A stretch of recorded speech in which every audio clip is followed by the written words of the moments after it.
Good morning.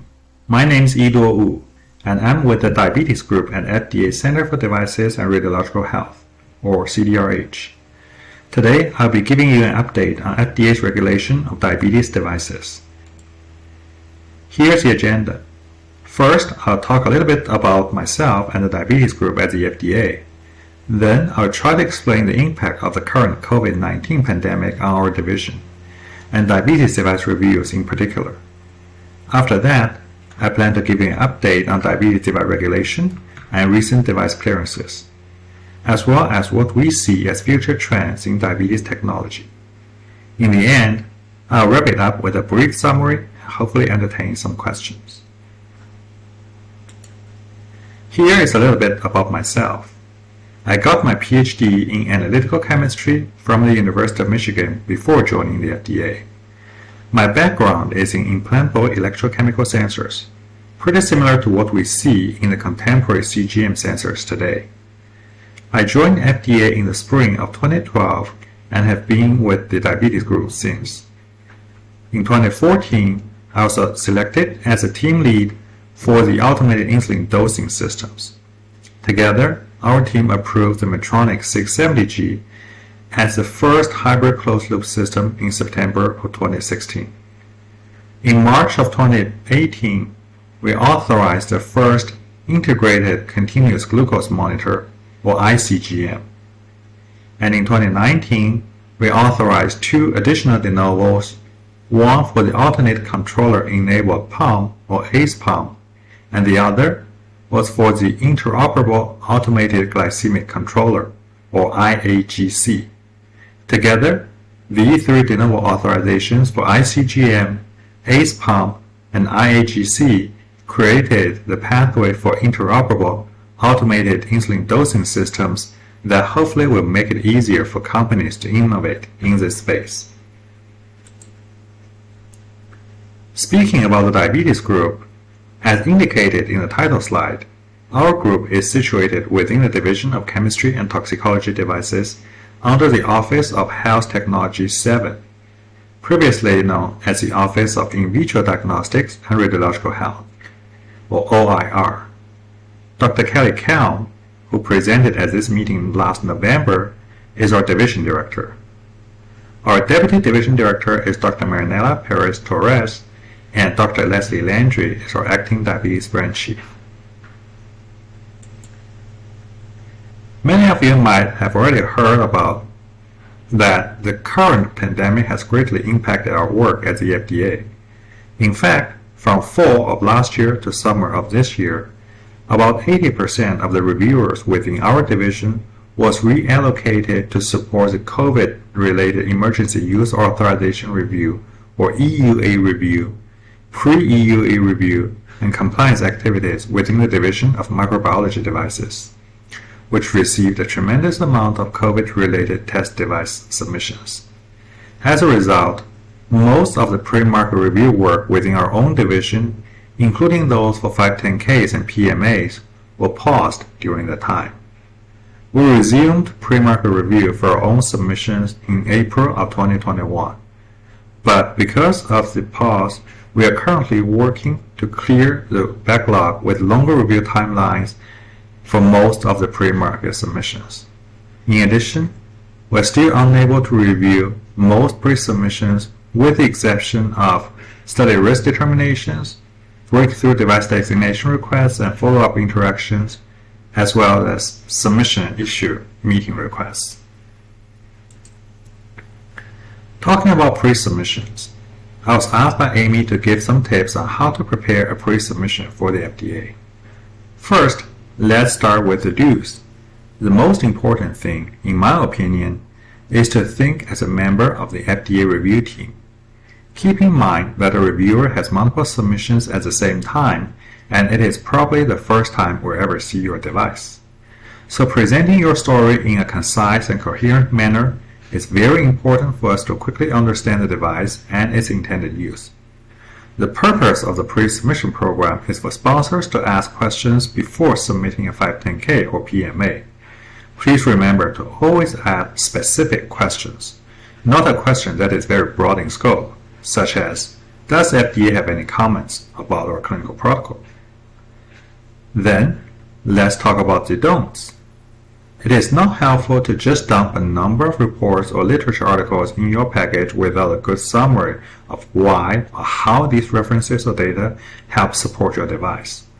Also, do not expect the pre-submission process to be a pre-review or pre-approval of your marketing submission. Whether your data or acceptance criteria are acceptable is a review issue of your 510(k) or PMA.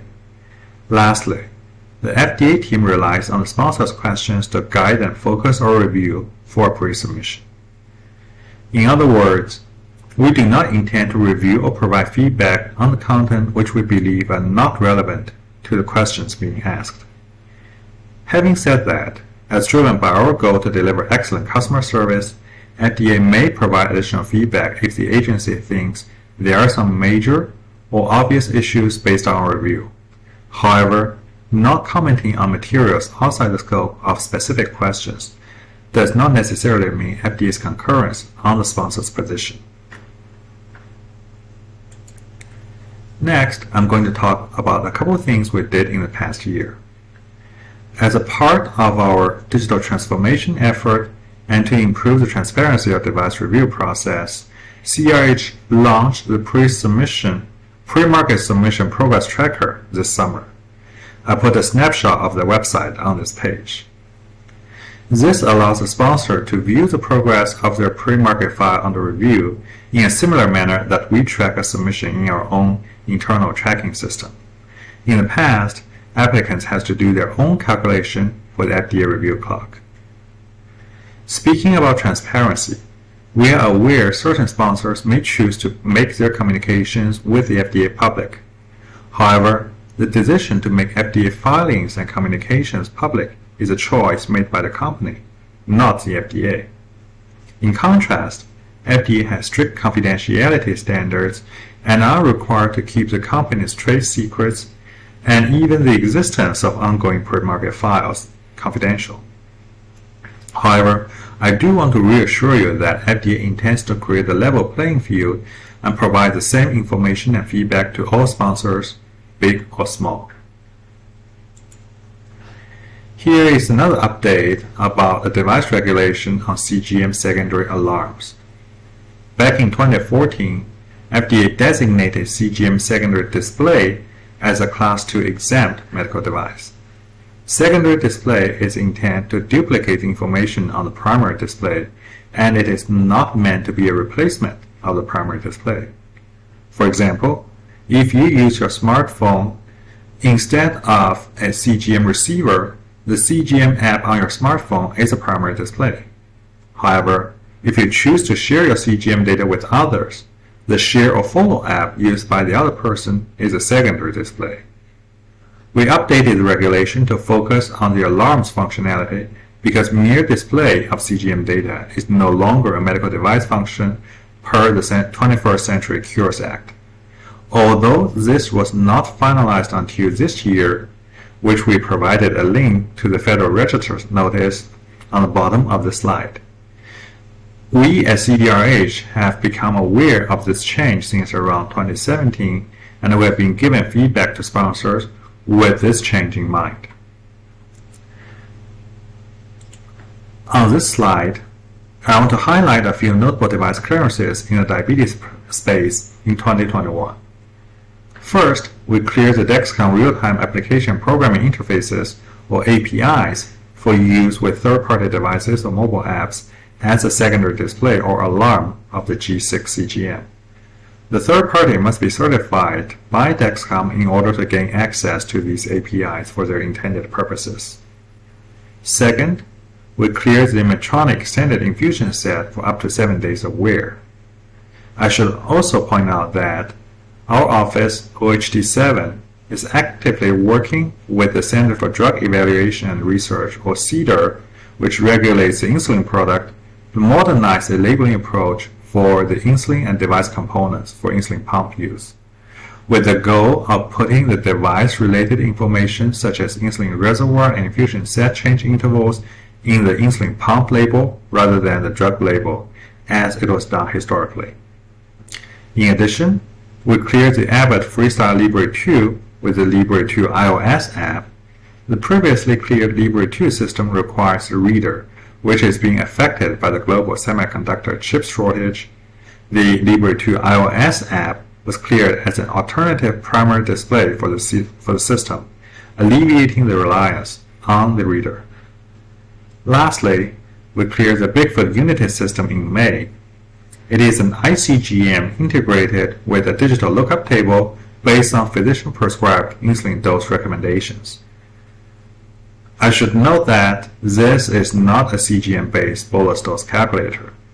In fact, I want to take this opportunity to elaborate on our current thinking on a CGM-based dose calculator. Insulin dose calculators based on blood glucose meter values are Class 2 medical devices under the NDC product code regulated by CDRH. However, we are aware of a common misunderstanding which thinks that non-adjunctive use of CGMs means CGM glucose values can replace blood glucose values in insulin dose calculators. In fact, due to the inferior accuracy of even the non-adjunctive CGMs compared to blood glucose meters, there are additional questions on safety and effectiveness on CGM-informed bolus calculators. As a reminder, there is currently no CGM-based insulin dose calculators on the market in the United States. Manufacturers who are interested in developing such a device should discuss with FDA on the expectations and clinical data requirements. Moving forward, there are a number of areas that we see have great potential. First, about CGMs. We know companies are excited about the iCGM pathway and have seen many interesting ideas. Some of them are traditional transcutaneous sensors like what we have today, while others might be non-invasive or minimally invasive technologies. I'd like to remind people that for an iCGM, the device must meet all the special controls, including the performance goals. For non-invasive or minimally invasive devices that do not meet iCGM accuracy requirements, the regulatory pathway will depend on the device design and its intended use. I know some companies are interested in pursuing a wellness claim for their CGM devices. However, our current position is that CGMs that provides glucose information, even as a traffic light system with color-coded zones such as red, yellow, or green, and without displaying numeric glucose values, are still medical devices, not wellness products. For AID systems, it will not be surprising to see algorithm modifications or even completely new algorithms such as a full closed loop being rolled out in the next few years. There could be a variety of ways to support new algorithm development: prospective clinical study, real-world evidence, and simulations. We believe real-world evidence and simulations are useful and can supplement actual clinical data. However, they each have their own limitations and cannot completely substitute clinical data collection at this moment. On the drug side, Fiasp and Lumjef were recently approved for pump use. We have seen some interest in bringing these insulins with potentially different pharmacokinetic profiles to AID systems.